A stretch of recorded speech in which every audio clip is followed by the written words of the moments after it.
तू जिंदा है वल्लाह, तू जिंदा है वल्लाह, मेरे चश्मे आलम से छुप जाने वाले साहबी रसूल का जिस्म मुबारक सलामत रह गया। इससे बढ़कर हमारे मजहब की हक्कानियत क्या होगी? देखिए इसका वीडियो। ये है ज़ुहैर इब्ने कैस रज़ी अल्लाह ताला जब ढाने के बाद पूरा जब निस्फ़ नाबूद हो चुका, आपका जिस्म मुबारक जहां था वहीं का वहीं है।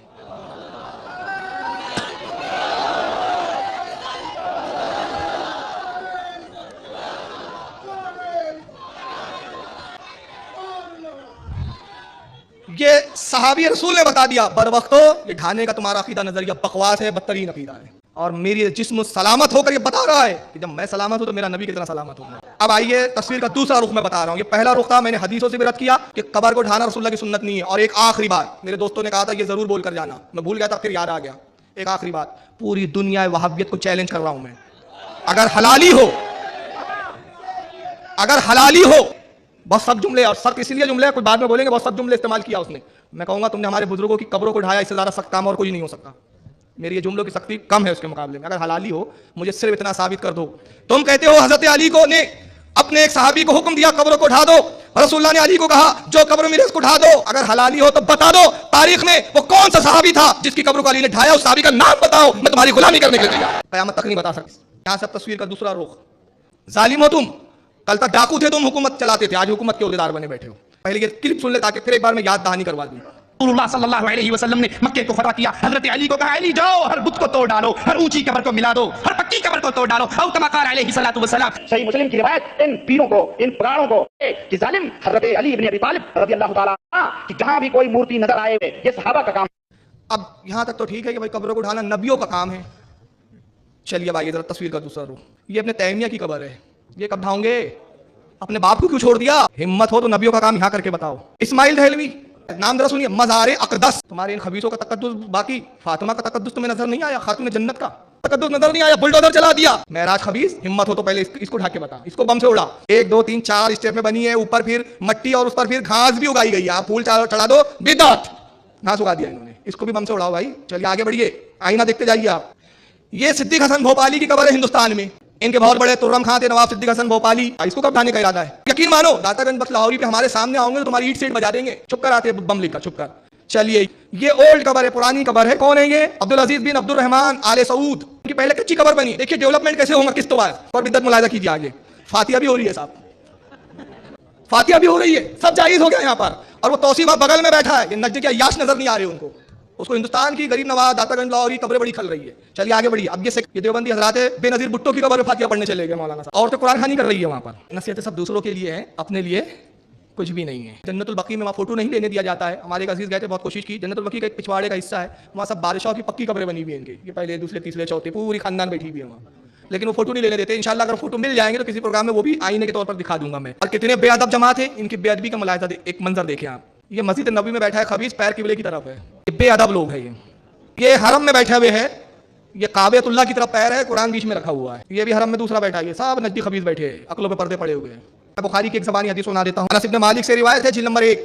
अनस इब्न मालिक कहते हैं कि अल्लाह के नबी सल्लल्लाहु अलैहि वसल्लम एक मरतबा मस्जिद नबी में तशरीफ लाए, देखा किबले की तरफ किसी ने थूक दिया था। दीवार पे आपने थूक को देखा, अल्लाह के रसूल ने उसको साफ कर दिया खुरच कर। फरमाया कि लोगों तुम में से कोई किबले की तरफ ना थूके, इसलिए कि जब बंदा किबले की तरफ होता है तो रब की रहमत उसकी तरफ ज्यादा मुतवज्जे होती है। किबले का एहतराम है। इमाम बुखारी रहमतुल्लाह ताला अलैह मुहद्दिस के पास जाते हैं हदीस लेने के लिए। 15 दिन का सफर किया इमाम बुखारी ने, किबले की तरफ मुंह करके थूक दिया। इमाम बुखारी नमाज पढ़ के फारिग हुए, घोड़े पे जीन कसते हैं और जाने लगते हैं। उन्होंने कहा कि आप हदीस के लिए हदीस नहीं सुनेंगे? आपने फरमाया जो किबले का एहतराम नहीं कर सकता वो इस लायक नहीं कि उसे हदीस भी ली जाए। 15 दिन के सफर की परवाह नहीं की, मगर ये बदअकीदा, बेअमल, बददिमाग, बदअक्ल, बेअदब, बादब बानसीब और बेअदब बदनसीब। एक चीज आप हैरत ज़दा रह जाएंगे, काबे का तो एहतराम एक अलग चीज थी, किबले का एहतराम तो अलग चीज थी, नमाज का भी एहतराम नहीं है इनके यहाँ। मस्जिद नबवी का डायरेक्ट लाई होता है, आपको मालूम है। मगरिब की नमाज है, वहाँ लिखा हुआ भी आ रहा है नक़ल सलातुल मगरिब मिनल मस्जिद नबवी शरीफ। इमाम मस्जिद नबवी का क्या कर रहा है जरा देखिए इसको। मोबाइल आ गया सबका हाथ में, मोबाइल है, मोबाइल बच गया वहाँ। अत्तदरुकु दकीका, मामूली सी बात है, मामूली सी बात है। चलिए माइक पे ऐलान के चलो, जान दो, बाद में देखेंगे नमाज को। कब आते इमाम साहब? अब इंतजार हो रहा है। अब देखिए कैमरामैन बहुत चालाक था, शकील भाई जैसा था वो। कैमरा पट से उसने मस्जिद नबी की तरफ घुमा दिया। इमाम साहब तो गायब है, मोबाइल में मसरूफ है। अत्तदरुकु दकीका, मामूली सी बात है। ये मस्जिद नबी के इमाम साहब नबी की मस्जिद में इमामत कर रहे हैं और नमाज का एहतराम नहीं है, मोबाइल का इंपॉर्टेंस है इनके पास। चलिए अब देखते जाएं इनके करतूत। अब आइए इन सब खुराफातों के बावजूद इनका दावा क्या है, तौसीफ रहमान साहब का दावा सुन लीजिए आप। जहां सहाबा की कब्रें थी, इन सारे दरबारों से इस धरती को पाक करके यहाँ एक अल्लाह के घर को छोड़ा गया और ऐलान किया गया, लोगों ये पेशानी झुक सकती है तो अर्श वाले के सामने, और बंदे की पेशानी बंदे के सामने नहीं झुका करती। ऐलान किया गया, अब्दुल वहाब नदवी ने ऐलान किया, सर झुक सकता है तो सिर्फ किसके सामने? अल्लाह के सामने। जुमला याद रखिए। अल्लाह रहमत करे इमाम अब्दुल अजीज आले सऊद रहमतुल्लाह अलैह पर, जिसने एक बार फिर इस धरती को शिर्क से पाक किया और रब के घर में खड़े होकर रब से डर कर कहता हूं, अल्लाह की कसम कायनात की सैर कर लो, आपको इमाम अब्दुल अजीज रहमतुल्लाह की इस पाक सरजमीन के अलावा कोई धरती नजर नहीं आएगी जहां पर अल्लाह के साथ किसी और को शरीक न किया जाए। मस्जिद में कसम खा के कह रहा है वो कि मैं मस्जिद में कसम खा के कहता हूँ कि इमाम अब्दुल अजीज़ आले सऊद की इस पाक ज़मीन यानी मक्का मुकर्रमा और मदीना मुनव्वरा के अलावा, अरब के अलावा कोई ज़मीन ऐसी नज़र नहीं आएगी जहाँ शिरक न किया जाता हो। यानी उन्होंने कबूल कर लिया, मुट्ठी भर वही है, बाकी पूरी दुनिया में जो है सब सुन्नी सुन्नी है। आइए अब बुश साहब पहुँचे सऊदी अरब दौरे पर, अमेरिका के जो साबिक सदर प्रेसिडेंट है, ये अब्दुल्ला बिन अब्दुल अजीज़ है, सऊदिया के बादशाह सलामत है, इस वक्त किंग है, हरमैन शरीफैन के खादिम। अल्लाह की ये ज़मीन है जहाँ पे शिरक नहीं होता, गर्दन नहीं झुकती, मगर वहाँ के ये बादशाह सलामत क्या करते हैं? 2005, President Bush kissed. 2005, President Bush kissed. नहीं साहब, गर्दन नहीं झुकती, चुम्मा चाटी होती है। एक जुमला बढ़ा देता हूँ भाई मैं, हनीफ भाई, सुअर खाने वालों को लबों को चूमने का क्या हुक्म है? सुअर खाने वाले लोग हैं भाई, इनके यहाँ सुअर हलाल है, अंग्रेज है, तब भी तौहीद सलामत है। कब्रों को आप चूम ले, शिर्क शिर्क शिर्क शिर्क शिर्क, कब्रों को चूमना शिर्क, बुश को चूमना तो ही। Abdullah of Saudi Arabia, and then held his hand.